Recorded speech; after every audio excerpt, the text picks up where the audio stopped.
Esta é a série Princípios que o Está Escrito preparou especialmente para você. A teoria da evolução afirma que tudo começou com o Big Bang, que o tempo foi capaz de criar tudo o que existe. Será que somos todos frutos do acaso? Ou existe outra alternativa para a origem da vida? Hoje o Está Escrito convida você a pensar e refletir na pergunta: como surgiu a vida?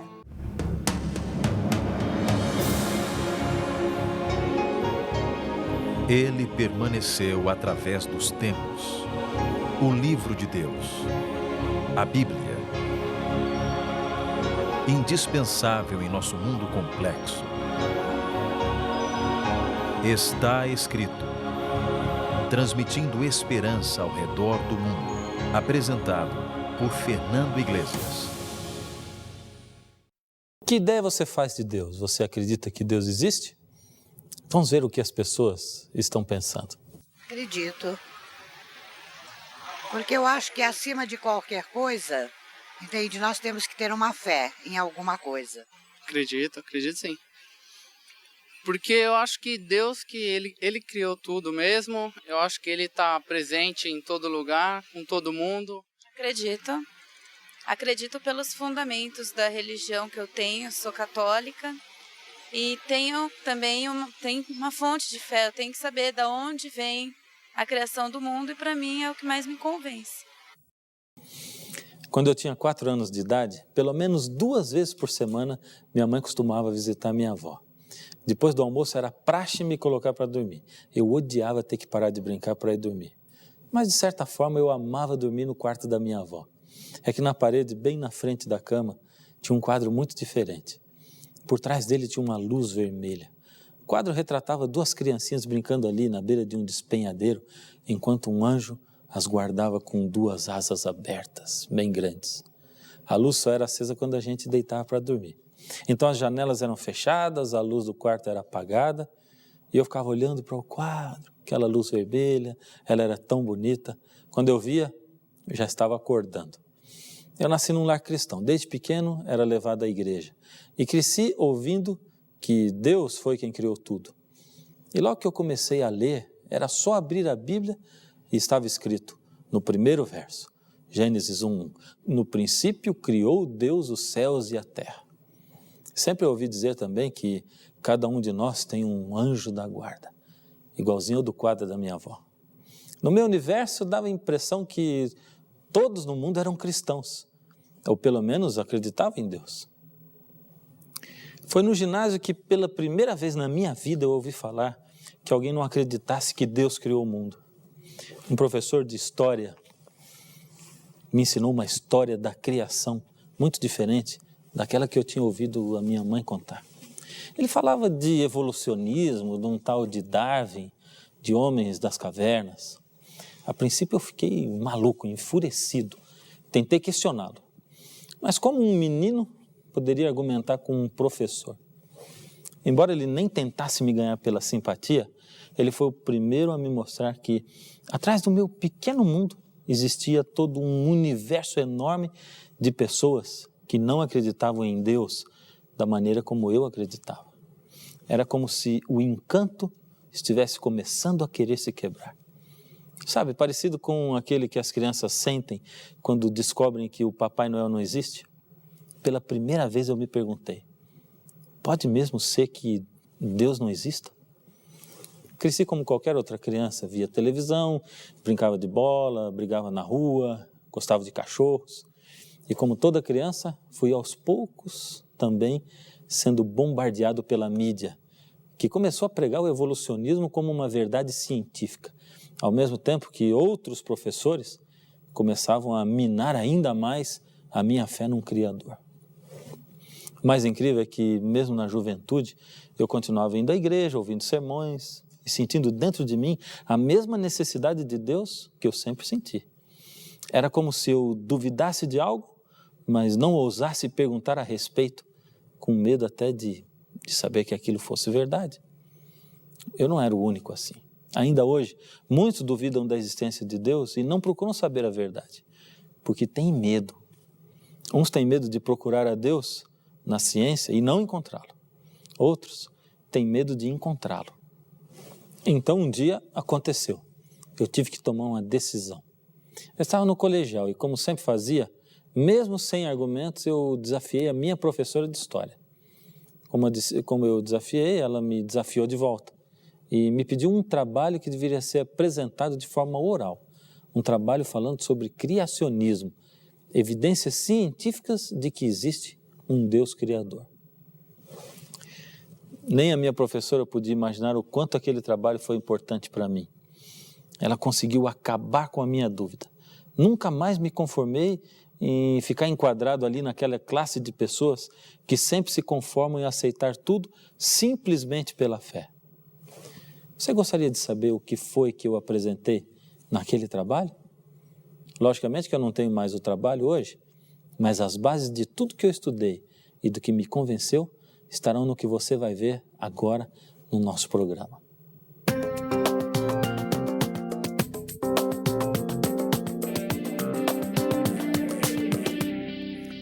Darwin tentou explicar a origem da vida. Com certeza, a ciência se desenvolveu muito nos últimos anos. Por isso, a primeira coisa que eu fiz foi correr para ler o que os cientistas biólogos tinham a dizer sobre os últimos estudos científicos, sobre o tal Big Bang, a explosão que teria dado início a tudo.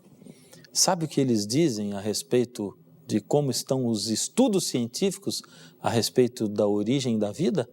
Gostaria de saber o que uma cientista bióloga diz? Doutora Márcia. Bom, a origem da vida é um dos campos mais fracos da teoria da evolução, porque até hoje não existem experimentos, bons experimentos que comprovem a origem da vida, né? Até hoje não se conseguiu nada que chegue nem perto disso.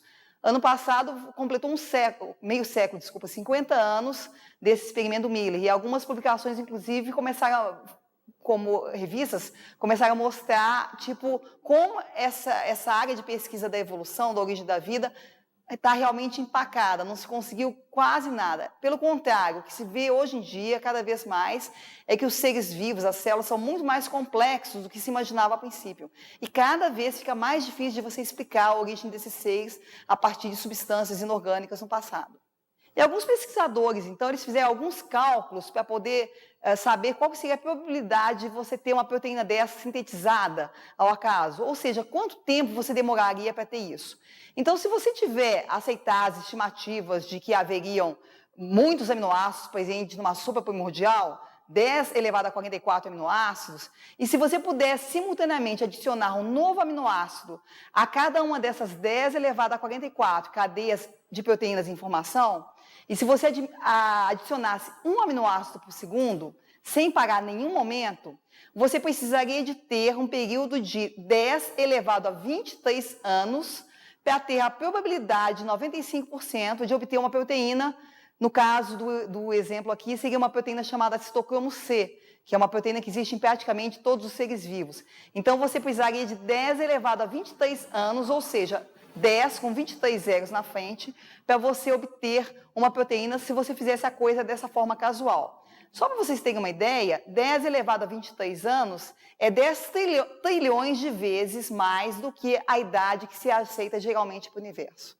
Então, isso daí é um sinônimo de uma coisa impossível, né? Ou seja, é realmente impossível você formar uma proteína com essa informação, com esse conteúdo, uma proteína que realmente funcione. Agora, imagina que aquela bactéria mais simplesinha, ela precisa de mais de 400 genes e mais de 400 proteínas para poder funcionar corretamente. Bem, como eu sempre tinha ouvido falar que tudo surgiu de uma única bactéria, eu tinha duas perguntas importantes. Primeiro, os cientistas que acreditam na evolução nunca conseguiram responder. Eu entendo que eles digam que tudo se originou dessa tal bactéria inicial, porque ela é muito pequenininha. Mas de onde essa bactéria inicial surgiu? Do nada? Segunda pergunta, será que essa tal bactéria inicial é algo tão simples assim que pode aparecer por acaso? Que tal saber da doutora Márcia? Mas quanto de informação genética tem no DNA de uma bactéria? Ou seja, quantos genes? Gene é aquela unidade que vai produzir uma proteína e vai assim dar uma característica para o organismo, né? Então, por exemplo, nós temos olhos azuis porque nós temos genes que determinam a coloração azul do olho ou a coloração escura do olho. Então, as bactérias, só para comparar, uma bactéria muito simples, a mais simples que se conhece é a Mycoplasma genitalium. Essa é uma bactéria parasita e ela possui cerca de 471 genes. Então, vocês vejam que isso daí é muita informação genética, uma quantidade muito grande de informação genética. E essa bactéria que é parasita, ela não precisa de tantos genes, porque grande parte do que ela precisa, ela tira da célula onde ela vive. Mas vamos ver então uma bactéria de vida autônoma, ou seja, que sobrevive por si própria. A Escherichia coli é um bom exemplo, é uma bactéria que vive dentro do intestino humano e ela é considerada então autônoma, consegue viver independente de outras células. Ela tem cerca de 4.288 genes. Ou seja, muita informação genética. Então, quando a gente pensa em informação genética, de onde veio essa informação genética? Quando você pensa em informação, tipo palavras, linguagem escrita, alguém criou essa informação. Então, quando você pensa em informação genética também, como é que essa informação genética pode ter surgido do acaso? Isso é uma das grandes dificuldades que a teoria da evolução tem para explicar. É por causa de coisas assim que Einstein fez a seguinte declaração: a ciência sem a religião é manca, e a religião sem a ciência é cega. Mas não era só Einstein que acreditava em Deus. Entre os cientistas, Nicolau Copérnico, Galileu Galilei, Blaise Pascal, Isaac Newton, Louis Pasteur, Wernher von Braun. Mas e os cientistas de hoje, creem em Deus? Embora as pessoas achem que para ser cientista não pode acreditar em Deus, na verdade é ali, meio a meio. Quase a metade dos cientistas acredita em Deus. Recentemente foi divulgado o resultado de 2 pesquisas feitas com cientistas a respeito das suas crenças religiosas. A primeira foi realizada em 1916. 40% dos cientistas avaliados disseram acreditar em Deus. 45%, só 5 a mais, disseram não acreditar em Deus. 15% não responderam. O mais interessante é que a pesquisa foi repetida em 1996, 80 anos depois de tanto desenvolvimento científico. E sabe qual foi o resultado? 40% dos cientistas disseram acreditar em Deus, 45% disseram não acreditar em Deus e 15% não responderam. Por que será que mesmo depois de 80 anos de desenvolvimento da ciência, um desenvolvimento tão grande, a crença dos cientistas em Deus não mudou?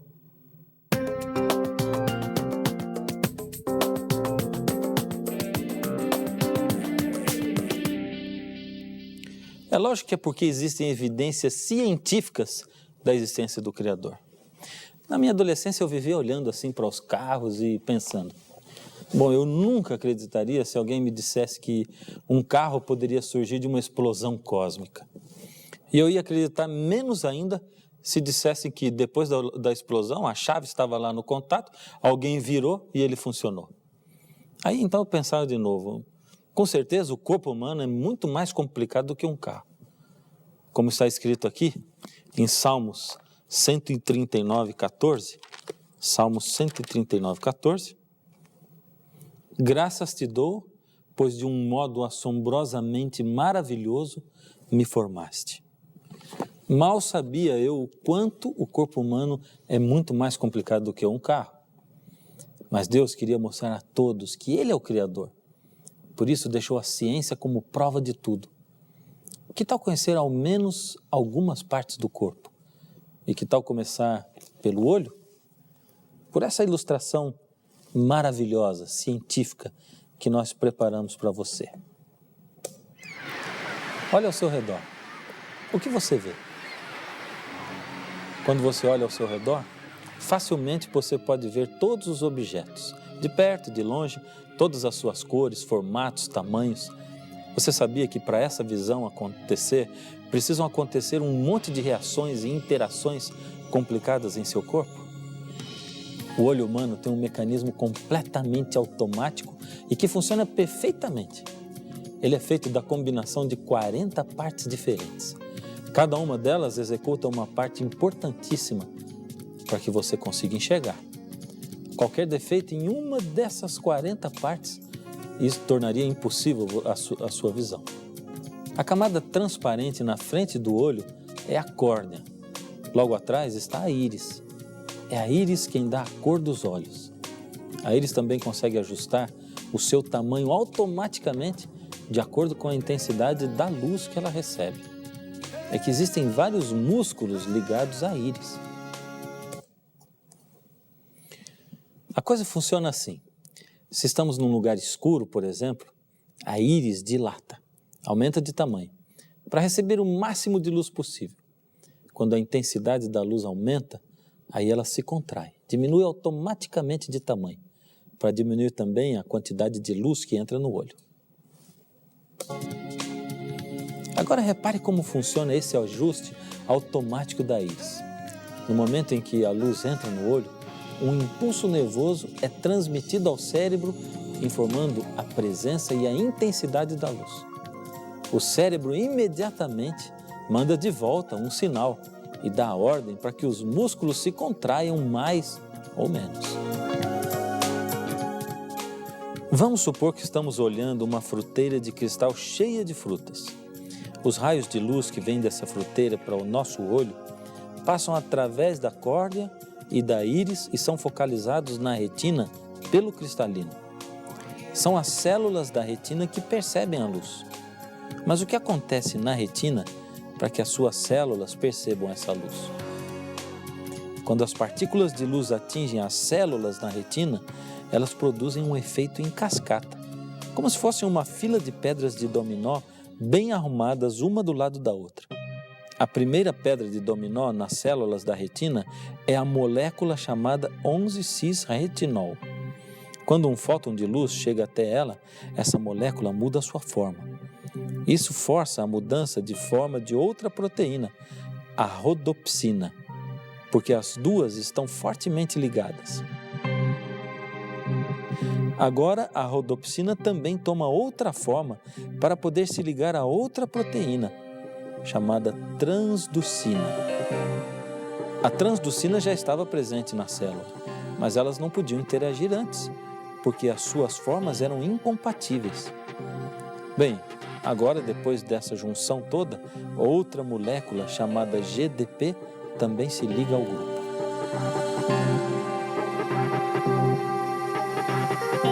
Agora, as duas proteínas, rodopsina e transducina, além da molécula química chamada GDP, estão unidas.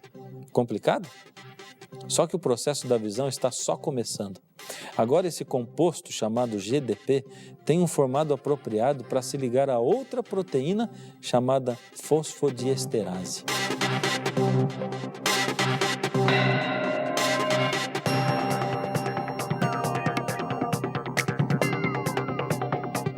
Depois dessa união toda, o formato da molécula que foi produzida vai começar a ativar uma série de reações químicas dentro da célula. Esse mecanismo muda toda a concentração de íons sódio na célula e produz energia elétrica. Essa energia elétrica estimula o nervo que fica atrás da célula da retina.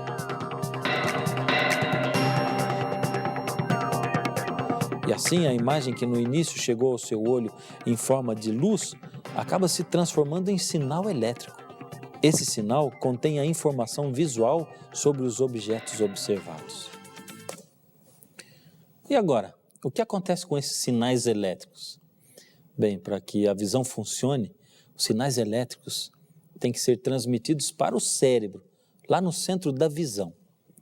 Só que as células nervosas não estão conectadas umas às outras. Existe um pequeno espaço entre os seus pontos de contato. Como então os estímulos elétricos continuam o seu caminho? A esta altura acontece outro conjunto de operações complicadas. A energia elétrica é transformada em energia química e ela faz isto sem nenhuma perda de informação do que está sendo transportado. Dessa forma, a informação é transmitida de um nervo para o próximo, tudo através de neurotransmissores que ficam nas células nervosas. No momento em que ele é transferido para o próximo nervo, o estímulo é novamente convertido em sinal elétrico e continua o caminho até chegar ao cérebro. Muito bem, o sinal chegou ao cérebro, no centro da visão. Mas como o cérebro pode saber que coisa é aquela que o olho viu? Bem, ao receber o sinal, o cérebro pega a informação, vai lá no arquivo cerebral e compara com as coisas que ele já viu antes. Depois de fazer a comparação, ele interpreta que aquilo é uma fruteira de vidro. Todas essas operações incríveis acontecem em uma fração de segundo. Só que enquanto isso, milhões de outras operações e reações continuam acontecendo em nosso corpo ao mesmo tempo e sem parar. Agora leve em consideração de que no tempo de Darwin, a ciência era iniciante e ele não sabia nada disso.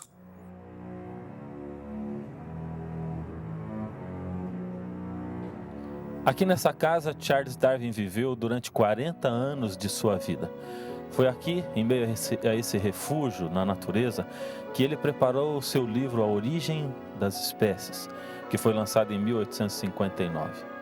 Isso revolucionaria o mundo desde então e lançaria uma terrível sombra de dúvidas sobre a Bíblia e a existência de um Deus criador.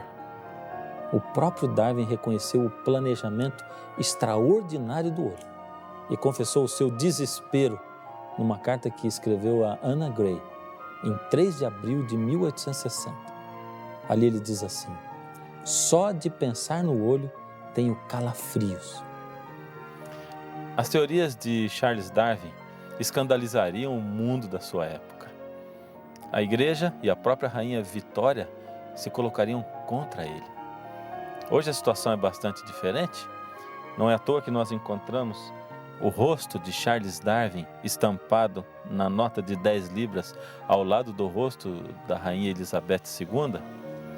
Ele está aqui como um selo, determinando a quem pertencem o coração, a mente e o destino de uma nação. A Inglaterra é hoje um dos países mais ateus do mundo. Você acha mesmo que todas essas reações tão complicadas e tão bem sintonizadas e sincronizadas que acontecem no olho aparecem por acaso? De uma explosão?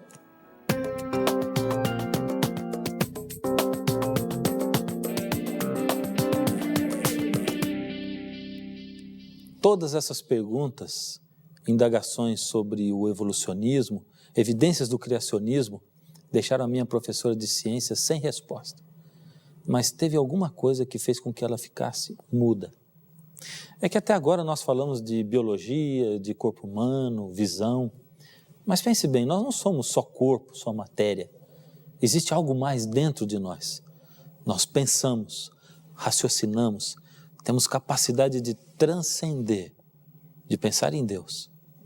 Bom, se o homem tivesse sido formado de uma simples explosão, então depois que o corpo do homem foi formado, da onde apareceu essa consciência? Você não é fruto do acaso, você é a realização do sonho do grande Criador. Cada vez que nós nos olhamos uns para os outros, cada vez que eu olho você, eu me lembro que você é fruto do amor de Deus. Deus planejou criar você. Isso é muito importante, porque nós, você e eu, valemos o sangue de Cristo. Isso nos torna a cara do Pai. Quem é o seu Pai? Meu Pai é o Senhor Deus. Ele é o seu Pai também. E por isso todos nós nos tornamos irmãos a partir desse amor maravilhoso do Pai que nos une a todos.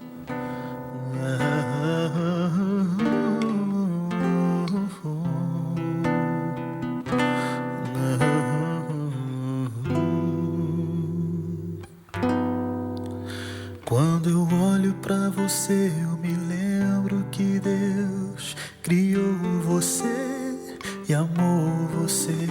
É por isso que você se parece com Deus, por dentro e por fora, a toda hora. Quando eu olho pra você, eu me lembro que Deus é o Pai do céu que nos criou.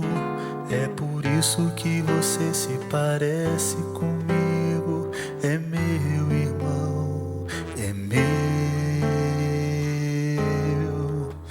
irmão. Você vale o sangue de Cristo,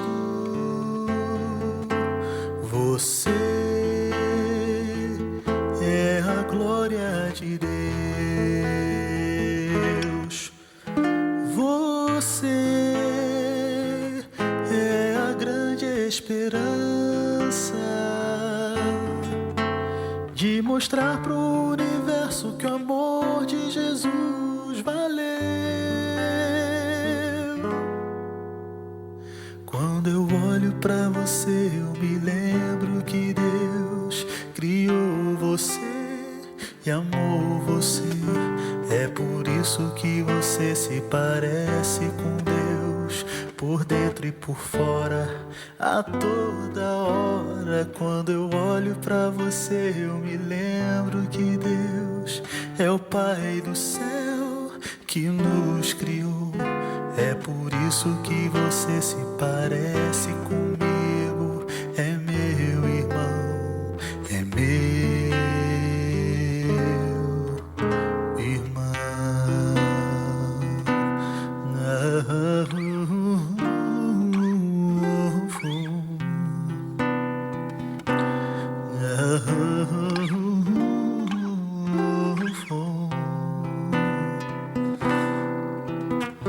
É por isso que você se parece comigo. É meu irmão, é meu irmão. Toda vez que eu vejo um quadro muito bonito, uma pintura que me chama a atenção, eu gosto de olhar quem foi que pintou, a assinatura. E quando eu olho para um bonito pôr do sol, um céu alaranjado, uma verdadeira pintura da natureza, eu gosto de pensar que isso também tem um Criador. Você não tem fé suficiente para acreditar nisso? Falta um pouco? Não tem problema. Nós queremos ensinar mais para você. Mas sabe, Deus é o grande Criador. Ele é o grande escultor. Deus é o grande realizador da sua vida. Que tal deixar Deus tomar conta de você hoje? Só hoje. E amanhã você pede por amanhã e depois por depois. Mas hoje eu quero colocar a sua vida na mão de Deus. Ore comigo. Senhor Deus, queremos abençoar essas vidas que hoje estão olhando para o Senhor, quem sabe com tantos questionamentos nas suas mentes, na sua cabeça. Tome conta dessas vidas, Senhor. Abra as mentes, os corações. E que, Senhor, a verdade, a verdadeira ciência possa tomar conta de todos esses queridos seus que aí estão, cada um na sua casa, no seu lugar de trabalho, ouvindo a sua palavra. Toma conta da nossa vida por hoje, Senhor. Enche o nosso ser, em nome de Jesus. Amém. No programa de hoje, você pôde ver que a evolução não tem como provar que o acaso é o responsável pela origem da vida. Você pode ver também que a probabilidade da vida ter surgido do acaso é tão remota que o mais razoável é acreditar que há uma inteligência superior coordenando, planejando, criando e mantendo a vida no universo. Mas se você quer se aprofundar ainda mais no tema de hoje, trabalho escolar, você poderá solicitar agora mesmo a revista Princípios. Nela você vai encontrar uma argumentação coerente com o que diz a palavra de Deus. E no final de cada tema, você encontra um guia de estudo para você ampliar os seus conhecimentos. Ligue agora, escreva um e-mail ou envie uma carta. Nada vai nos dar mais alegria do que o seu contato. Nós temos uma equipe completa, pronta para atender você. Quem sabe o programa de hoje deixou algumas dúvidas a mais na sua cabeça. Que bom. É para isso que o Está Escrito serve também, para abrir para você novos horizontes. Mas se você ainda tem dúvidas, o lugar certo é aqui. Vamos esclarecer junto as dúvidas. Eu vou ficar esperando você aqui, nessa casa bonita. Essa é a nossa casa, nosso lugar de encontro. E até o nosso próximo encontro, não se esqueça. Está escrito: nem só de pão viverá o homem, mas de toda a palavra que sai da boca de Deus. Você vale o sangue de Cristo. Você é a glória de Deus. Você é a grande esperança de mostrar mostrar pro universo que o amor de Jesus valeu. Quando eu olho pra você, eu me lembro que Deus criou você e amou você. É por isso que você se parece com Deus, por dentro e por fora, a toda hora. Quando eu olho pra você, eu me lembro